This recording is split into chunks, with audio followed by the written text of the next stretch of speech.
Do you like horror? That was dumb to ask, I can't hear you. Anyway, I can give you an answer myself. I really don't like horror. I mean, like at all. I have tried playing horror games multiple times, and I have always given up because I'm too much of a wimp to finish these games. I'd like to say though, I do enjoy the concept of horror, at least when it is done well, which is the case for this little game called Darkwood.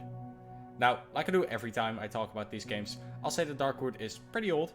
It was released in 2017, but I only got to play it this year.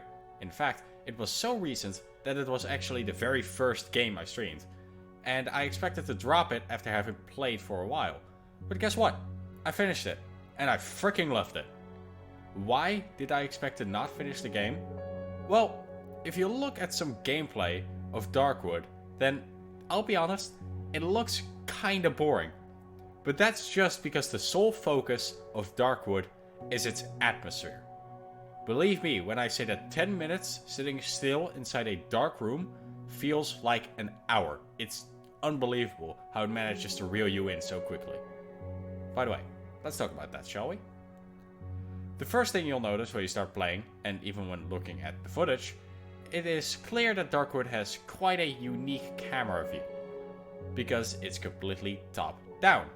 This never changes, and it will drive you insane at times. Why? Well, this is where the first and most obvious horror element comes in. Just because you, the player, has a top-down view, doesn't mean the character you're playing as has the same view. Yep, you can only see what your character sees, meaning 75% of your screen will be dark practically all the time. Although you will still be able to see the trees and rocks, simply because those don't move. Everything that moves, however, will disappear from your view the moment you turn the character around. So, if you want to run, you gotta turn your back to whatever you're running from. The game doesn't just throw you into this dark wood. Goddammit.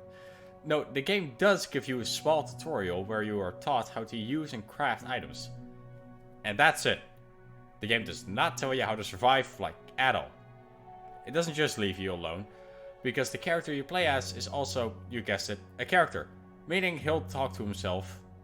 Not a lot, but enough to give you some basics on surviving. I mean, of course, he'll complain.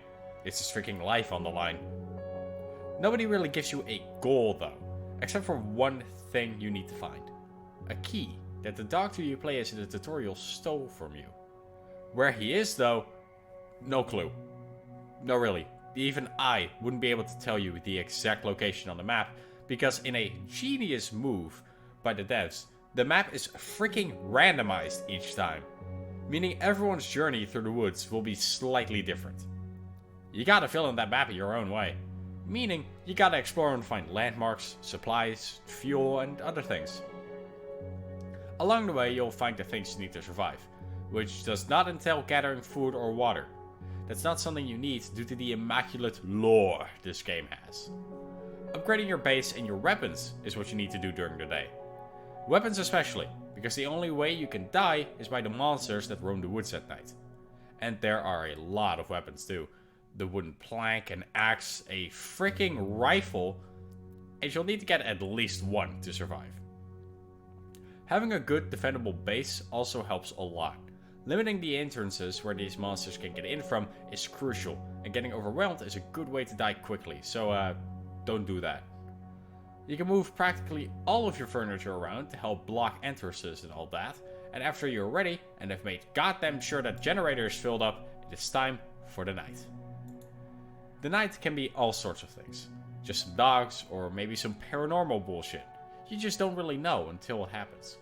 Most of the time you'll be sitting still at night, which might make it seem the game is boring. Don't worry though. The game will barrage you with noises and sounds throughout the night, which, if you're a wimp like me, will make the night tense enough to make it not boring in the slightest. However, this is important to note, since it really shows how Darkwood masters its horror.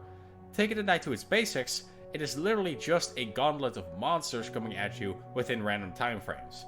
But seeing furniture you put up move in the darkness will be the most unnerving thing you'll ever see. If you do make it through the night, with a big if, then it is time for exploration again. Every day you'll explore a new place and eventually you'll progress the story. Because yes, Darkwood is actually pretty story based. The story of Darkwood is honestly my favorite thing about the game. One of the first characters you'll meet is a freaking fox that tells you to prove yourself to him by meeting him again at a more dangerous place. Which is where my biggest praise to the game comes. The game is freaking Dark Souls-like questlines. The woods are terrifying, but meeting somebody else who's going through the very same situation as you, stuck in the woods with no clear way out, is always extremely relieving to see, no matter who it is. Having the NPCs also be stuck in the woods really makes them a lot better. You'll care about how they end up a lot more. Okay, maybe some of them you don't care as much about, but you know what I'm getting at.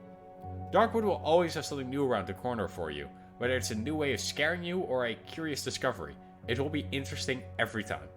So if you are someone that likes piecing together a story, then maybe consider trying this game out. If you can handle the night, that is. That is it though. Goodbye.